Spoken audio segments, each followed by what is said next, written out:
একজন লোক ছিল মিঠাখোর, সারা জীবন মিঠা কথা বলে এসেছে। হঠাৎ লোকটি একদিন মারা যায়। লোকটা মারা যাবার পরে পাড়া পড়োশিরা লোকটাকে মাটি দিয়ে 40 কদম আসার পরে এই অথো দুজন ফেরেশতা এসে বলে, এই অতো তোমার এখনো ঘুম ছোটেনি।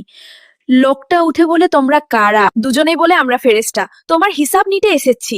মিঠাখোর লোকটা বলে, একটু আগেই তো দুজন এসেছিল হিসাব নিতে। বন্ধুরা, যারা মিথ্যা কথা বলে তাদের সেটা অভ্যাসে পরিণত হয়েছে। তা বলে তোমরা আবার মিথ্যার আশ্রয় নিও না। একজন লোক ছিল মিঠাখোর, সারা জীবন মিঠা কথা বলে এসেছে। হঠাৎ লোকটি একদিন মারা যায়।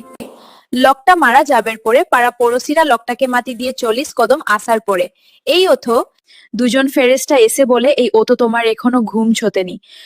লোকটা উঠে বলে, তোমরা কারা? দুজনেই বলে, আমরা ফেরেশতা, তোমার হিসাব নিতে এসেছি। মিঠাখোর লোকটা বলে, একটু আগেই তো দুজন এসেছিল হিসাব নিতে। বন্ধুরা, যারা মিথ্যা কথা বলে তাদের সেটা অভ্যাসে পরিণত হয়েছে।